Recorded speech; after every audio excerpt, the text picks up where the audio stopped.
Cristiano Ronaldo কি finally ভারতে আসতে চলেছে?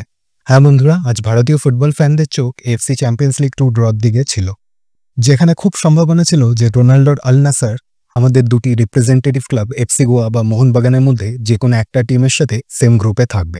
আর ড্র শেষে সেটাই দেখা গেল, রোনাল্ডোর আল নাসার আর এফসি গোয়া গ্রুপ ডিতে একসাথে কম্পিট করবে। হ্যাঁ, এই ব্যাপারটা বাঙালি হিসাবে আরও ভালো হতো যদি রোনাল্ডোর আল নাসার মোহনবাগানের সাথে একই গ্রুপে পড়তো। তাহলে আমরা ফতোদ্রা স্টেডিয়াম নয় বরঞ্চ যুব ভারতী ক্রীড়াঙ্গনে এই লিভিং লেজেন্ডকে দেখতে পেতাম। তবে হ্যাঁ, রোনাল্ডো অ্যাওয়ে ম্যাচগুলো খেলবে কিনা তা এখনও শিওর নয়, কারণ একটা রিপোর্ট আসছে যে রোনাল্ডোর কন্ট্রাক্টে একটা ক্লজ আছে যাতে সে চাইলে অ্যাওয়ে ম্যাচগুলো নাও খেলতে পারে due to manage his workload and fatigue.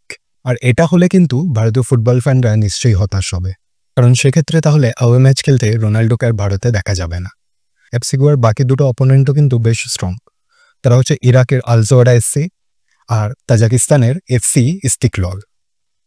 অন্যদিকে মোহনবাগান গ্রুপ সিতে পার্টিসিপেট করবে। রোনাল্ডোদের সাথে সাক্ষাৎ না হলেও মোহনবাগানের অপোনেন্টস কিন্তু বেশ স্ট্রং। মোহনবাগান এসসির opponents like Sepahan SC Persian Gulf Pro লিগের 2024-25 runners up, Al Hussein SC Jordanian Pro লিগের 2024-25 চ্যাম্পিয়ন্স, আর আহেল এফসি হচ্ছে তুর্কমেনিস্তানের ইয়কারি লিগের রানার্স আপ। এখন এটাই দেখার মোহনবাগান বা এফসি গোয়া এই হার্ডলসগুলো কিভাবে টপকাতে পারে। দেখো বন্ধুরা, অ্যাজ অ্যান ইন্ডিয়ান আমরা হোপ করব আমাদের দুটো টিমই যাতে খুব ভালো পারফর্ম করে, বাট এএফসি চ্যাম্পিয়ন্স লিগ 2 কিন্তু যথেষ্ট টাফ কম্পিটিশন। আর আমার ভয় লাগছে এটা আবার ইন্ডিয়ান ফুটবলকে না এক্সপোজ করে দেয়।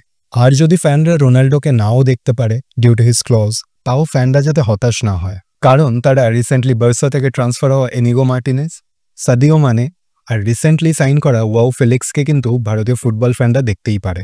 স্পেশালি ওই দিন যারা ফতোদ্রা স্টেডিয়ামে উপস্থিত থাকবে তারা তো তাদের চাক্ষুষ দেখবে। এটার সাথে সাথে এটাই আশা করব ইন্ডিয়ান টিম যাতে ভালো ফুটবল খেলে নিজেদের র্যাঙ্কিং ইমপ্রুভ করে আরও টপ টুর্নামেন্টসগুলো খেলতে পারে, যাতে এইসব বড় বড় প্লেয়ারদের দেখার সুযোগ বারবার হতে থাকে। So good luck Mohun Bagan and good luck FC Goa. Video কেমন লাগলো কমেন্টে জানাতে ভুলো না। ফিরছি খুব তাড়াতাড়ি নতুন কোনো খেলার ডাক নিয়ে।